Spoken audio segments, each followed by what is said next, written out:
Bismillahirrahmanirrahim. Anakku semua kelas 9A sampai 9H yang saya sayangi dan saya banggakan, pada kesempatan pagi hari ini kita bertemu lagi dalam pembelajaran materi pendidikan kewarganegaraan. Semoga anak-anakku semua tetap sehat walafiat dan selalu dapat lindungan dari Allah SWT. Anakku semua, agar pembelajaran pada pagi hari ini bahwa ilmu yang barokah manfaat, kita berdoa secara sederhana aja. Mari. Bismillahirrahmanirrahim. Raditu billahi robba wa bil islami dina wa bi muhammadin nabiyya wa rasula.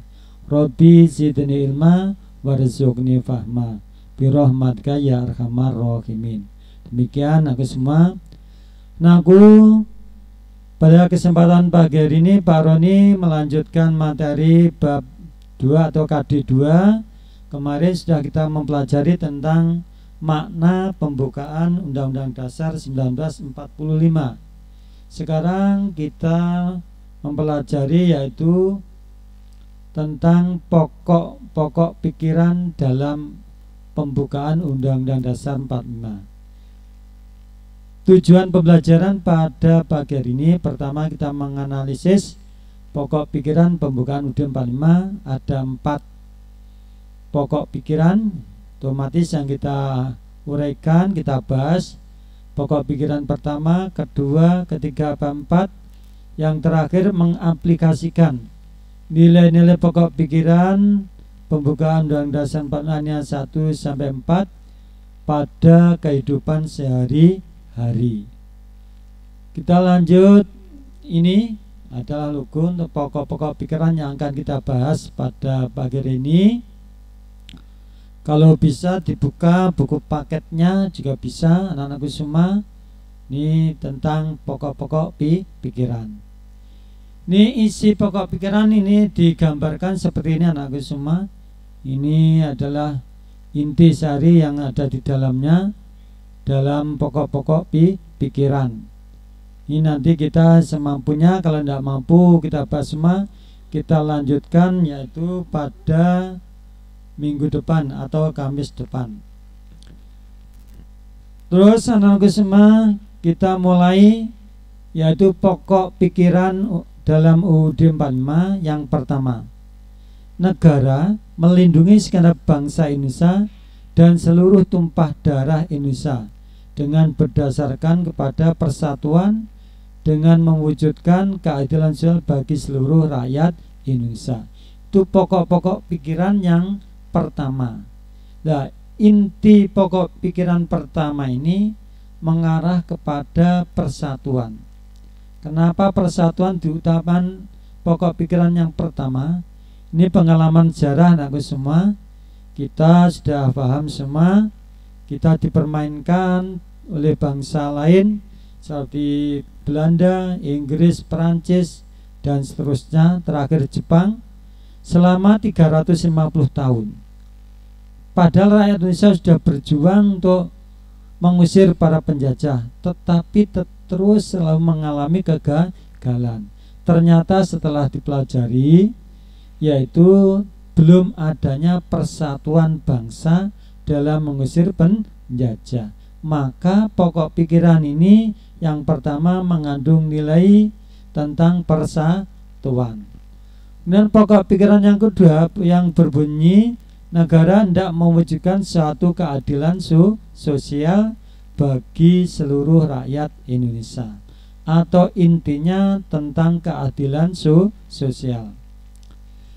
Kenapa keadilan penting? Karena selama 350 tahun bangsa Indonesia sudah pengalaman yang sangat pahit dan getir, pengalaman hidup yang sangat menderita, yang sangat memprihatinkan, terutama kemiskinan tidak hanya ekonomi aja anakku semua, yang lebih parah yaitu kemiskinan ilmu. Bayangkan rakyat Indonesia tidak boleh sekolah. Sekolah paling tinggi hanya kelas 2 SR. SR itu sekolah rakyat. Maka bangsa Indonesia dari turun-temurun dari orang tua punya anak, anak ke cucu dan seterusnya, menurunkan anak-anak yang bodoh buta huruf, sehingga kita terus selama 350 tahun, tidak waktu sedikit, sangat panjang. Maka ini pengalaman yang baik untuk anak semua, untuk semangat belajar menuntut ilmu agar kita tidak bisa dipermainkan oleh bangsa lain. Pokok pikiran yang ketiga saya bacakan aja. Negara yang berkedaulatan rakyat berdasarkan atas kerakyatan dan permusyawaratan. Intinya kerakyatan. Pokok pikiran yang keempat, negara berdasarkan atas ketuhanan yang Maha Esa, menurut dasar kemanusiaan yang adil dan beradab. Pada pagi hari ini kita hanya bahas dua pokok pikiran. Pokok pikiran pertama dan kedua. Kita lanjut. Pokok pikiran pertama yaitu melindungi bangsa Indonesia dan tumpah darah Indonesia dengan berdasarkan atas persatuan. Jadi pokok pikiran yang pertama nilai tentang persatuan, pentingnya persatuan, walaupun merebut kemerdekaan, walaupun saat sekarang untuk mengisi kemerdekaan penting. Kita baca sering daerah-daerah itu menyuarakan untuk ingin merdeka sendiri atau mendirikan negara Indonesia sendiri. Mulai awal kemerdekaan ditandai dengan yaitu pemberontakan PKI, kemudian DITI, kemudian RMS, APRA dan seterusnya. Itu semua ingin mendirikan negara Indonesia sendiri. Oleh sebab itu persatuan bangsa ini sangat penting pada pokok pikiran pertama. Negara menurut pengertian pembukaan UUD 45 dasar 1945 menghendaki persatuan, dengan kata lain penyelenggaraan negara dan setiap warga negara mengutamakan kepentingan negara di atas kepentingan golongan atau pribadi. Di intinya sila pertama, sila ketiga ini mempunyai kekuatan sangat besar untuk memperjuangkan bangsa Indonesia yang maju, mandiri, sejahtera, lahir dan batin. Karena apa? Bangsa Indonesia adalah bangsa yang heterogen, bangsa yang majemuk, banyak sekali adanya perbedaan, sehingga sangat rawan terjadinya suatu konflik. Oleh sebab itu, persatuan ini sudah erat kaitannya dengan moto bangsa Indonesia. Moto dalam bangsa Indonesia dalam Pancasila yaitu Bhinneka Tunggal Ika. Walaupun kita berbeda-beda tidak masalah, tetapi tetap satu yaitu bangsa Indonesia. Kemudian kita lanjut lagi semua. Ya, persatuan Indonesia dalam Undang-Undang Dasar 45 kaitannya sila ketiga ini ada 7. Nanti kita lihat, siapkan UUD-nya dibuka anak semua. Nanti kita bahas satu persatu. Yang pertama kaitannya sila ketiga persatuan. Pas Undang-Undang Dasar 45 pasal 1 ayat 1. Ya, sudah disiapkan UUD-nya dibuka. Bunyi yang berbunyi negara Indonesia ialah negara kesatuan yang berbentuk republik. Di wilayah Indonesia mulai Sabang sampai Merauke, wilayah ujung kulon sampai ujung timur, itu adalah satu negara, satu kesatuan yang di dalamnya tidak ada negara-negara lagi. Kalau di dalam suatu negara ada negara-negara, itu namanya serikat atau negara bagi-bagian. Ya, serikat. Indonesia adalah negara persatuan. Di pasal 1 ayat 1 namanya NKRI.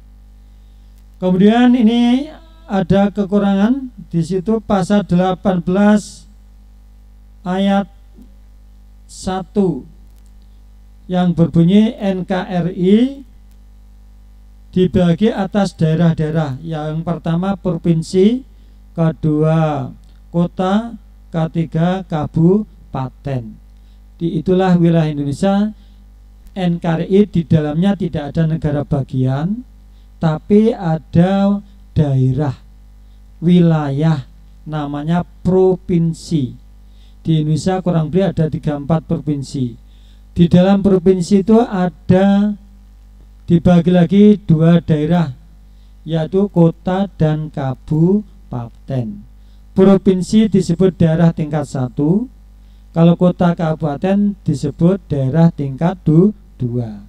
Ini penjabaran dari pokok pikiran pertama persatuan sila ketiga, yang di dalam pasal UUD 45 ada 8. Yang pertama pasal 1 ayat 1, kedua pasal 18, yang ketiga pasal 27 ayat 3. Setiap warga negara berhak dan wajib ikut serta dalam upaya pembelaan negara. Lah ini pasal 27 ayat 3 ini otomatis kaitannya persatuan. Jadi kalau negara membutuhkan warga negaranya untuk mempertahankan negara, dalam arti negara terjadi peperangan sampai pasukan tentaranya kekurangan, maka rakyat harus wajib maju berperang. Ini pasal 27 ayat 3. Kemudian anakku semua, selanjutnya pasal 30 ayat 1, tiap warga negara berhak dan wajib kesal dalam usaha pertahanan dan keamanan negara. Ini perkuat lagi. Kemudian pasal 35 isinya bendera negara, itu termasuk motivasi, ya, motivasi atau simbol negara atau kebesaran negara. Barang siapa mempermainkan bendera negara, maka berarti melawan negara. Contoh aja, bendera merah putih 1 lembar harganya berapa? Paling tidak ada 500.000, tidak ada 250. Paling murah harganya contoh 25.000. Itu dirobek-robek atau dibakar, pasti negara akan marah, membela. Negara itu siapa? Ya seluruh rakyat Indonesia. Kemudian yang pasal 36 bahasa negara, yaitu bahasa Indonesia. Ini mempersatukan bangsa Indonesia. Maka sekarang ini bangsa Indonesia sampai 75 tahun ini kita sudah kuat sekali persatuannya karena bahasa negara ini. Kita bisa ngomong dengan orang Madura, dengan orang Kalimantan, kemudian Sulawesi, walaupun bahasa daerahnya berbeda-beda. Pasal 36 ayat A tentang lambang negara, Garuda Pancasila yang membawa simbol Bhinneka Tunggal Ika, mempersatukan bangsa Indonesia. Yang ketujuh lagu kebangsaan, yaitu Indonesia Raya. Ini semuanya memperkokoh persatuan Indonesia. Kita lanjut. Nah ini wilayah Indonesia itu mana tuh? Ya mulai Sabang sampai Merauke. Kita lihat Sabang itu ujung sampingnya Aceh itu ada titik kecil, itu di sana ada pulau. Nanti ada gambarnya juga. Pulau yang paling barat wilayah Indonesia. Sabang sampai ujung timur di Irian Jaya. Ini contoh wilayah Indonesia. Kita berbatasan dengan darat dengan Malaysia. Perbatasan darat yang kedua dengan Timor Leste. Kemudian perbatasan yang ketiga Brunei.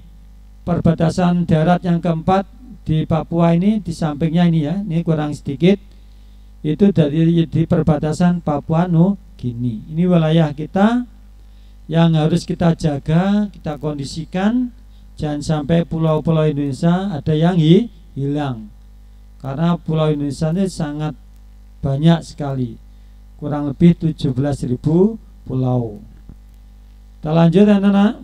Nah ini adalah NKRI tadi terbagi dari 34 provinsi. Di dalam NKRI tidak ada negara bagian.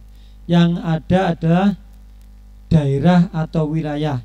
Daerah wilayah itu namanya provinsi. Itu nama provinsi dan simbol dari setiap provinsi.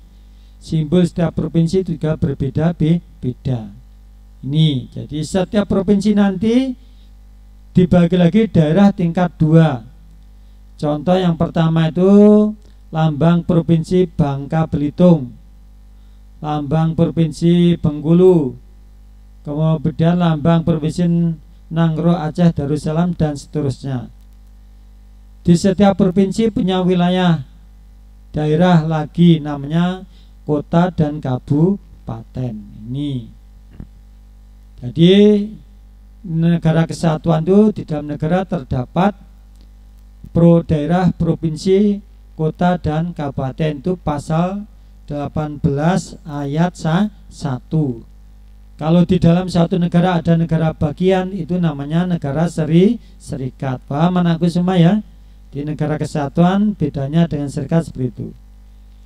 Nah ini kenapa Indonesia kok waktunya tidak sama? Ini karena apa? Wilayah Indonesia sangat luas. Di antara daerah satu dengan daerah yang lain ada perbedaan. Contoh tadi di bagian timur, ya di sini di Papua, ini adalah namanya Wita, wilayah Indonesia Timur. Kemudian tengah, Sulawesi, dan seterusnya, ini wilayah Indonesia Tengah. Yang barat termasuk Jawa, Sumatera, ini wilayah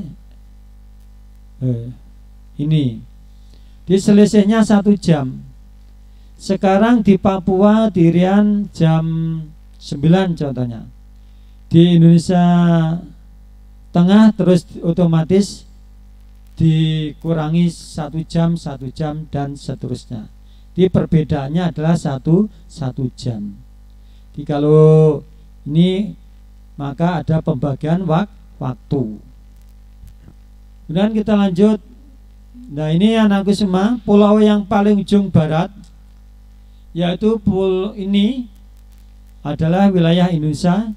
Tadi di Sabang, batas ini Sabang, di barat Sabang masih ada pulau ini paling ujung barat. Wilayah pulau Indonesia ada diberi patung burung Garuda. Kemudian kilometer 0 ini di daerah Sabang ya. Kilometer 0 Indonesia, nolnya di daerah sana ini di 0. Kalau kota Kediri nolnya ya di wilayah kantor wali kota. Mulai ngidul 0 nya. Nanti kalau ke Surabaya dihitung 0. Indonesia ini wilayah ujung barat kilometer 0.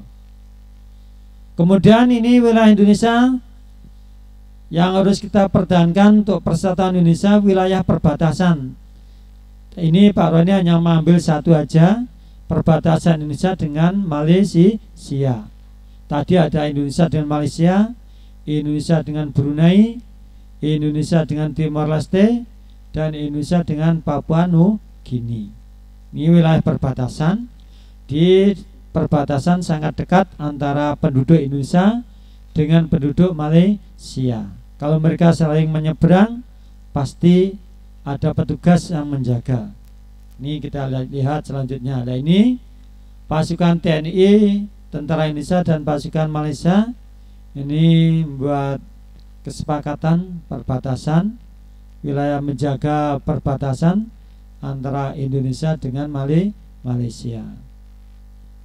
Nah ini portal perbatasan, dari saling menyeberang. Orang Indonesia menyeberang ke Malaysia karena wilayah perbatasan dengan dekat ya penduduknya. Mungkin ada yang berbelanja ke Malaysia atau Malaysia berkepentingan ke Indonesia. Ada petugas di pos ini. Di nanti kalau orang Kalimantan mau ke Malaysia, berapa jam kamu di sana, pasti ditanya itu. Sampai kembali jam berapa, itu seperti ini. Ini portal setiap lintas batas dijaga. Baik orang jalan kaki, naik motor atau angkutan mobil atau dengan cara apapun pasti ada penjaganya. Kemudian selanjutnya pasal yang menjadi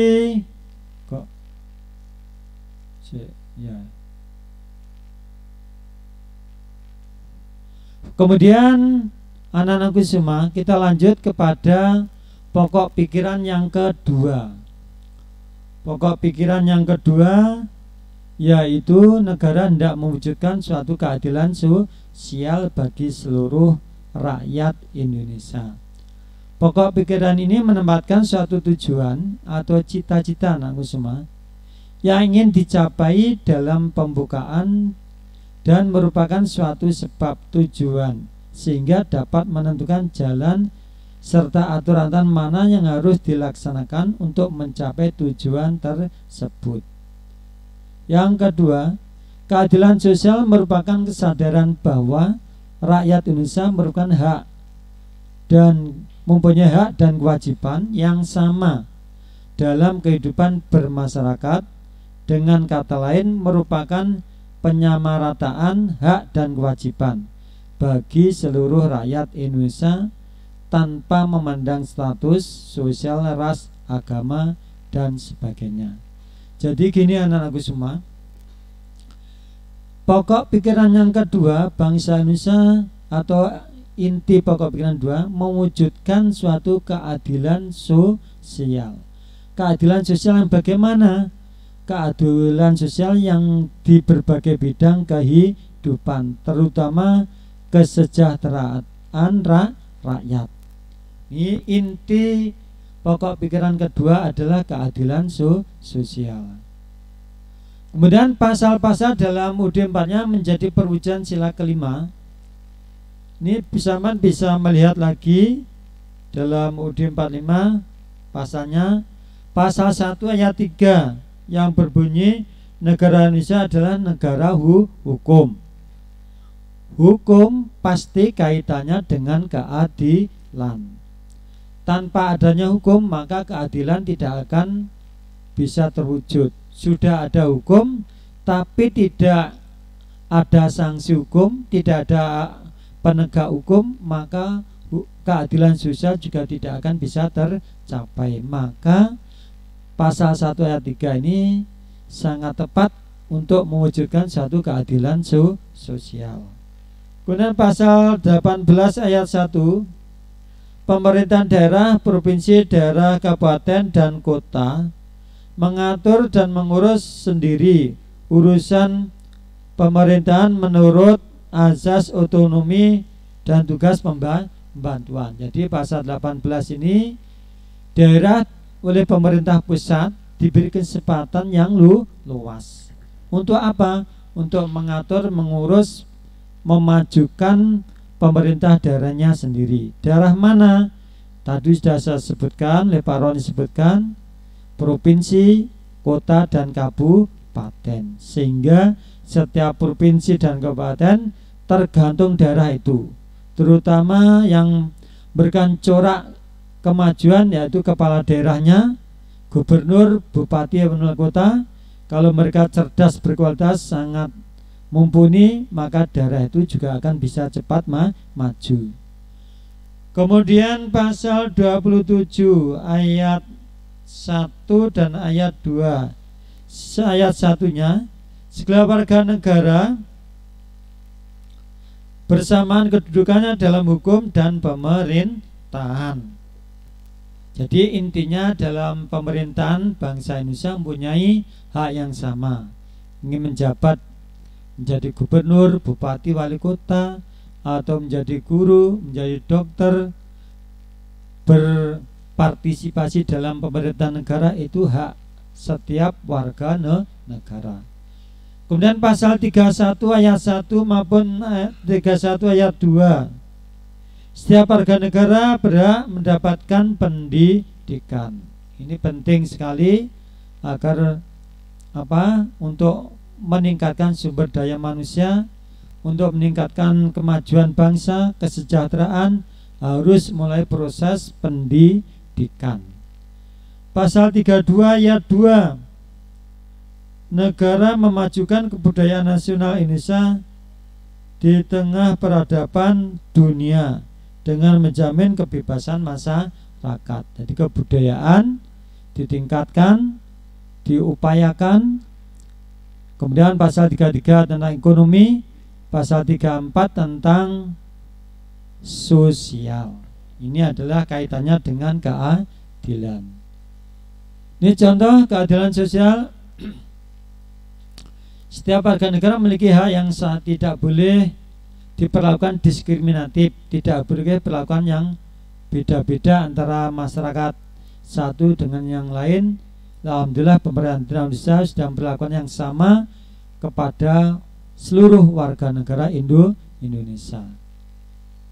Kemudian, lah ini wujud pemerintah untuk meningkatkan kesejahteraannya melalui PKH. Ini contohnya prosesnya seperti ini. Mungkin anak-anakku semua di orang tuanya sudah banyak yang mendapatkan bantuan PKH dari pemerintah. Contoh lagi listrik, ya, daya listrik yang kapasitasnya 450 digratiskan oleh pemerintah. Ini contoh wujud pemerintah untuk meningkatkan keadilan sosial, membantu kepada masyarakat yang kurang mampu. Dan contoh lagi BPJS Kesehatan.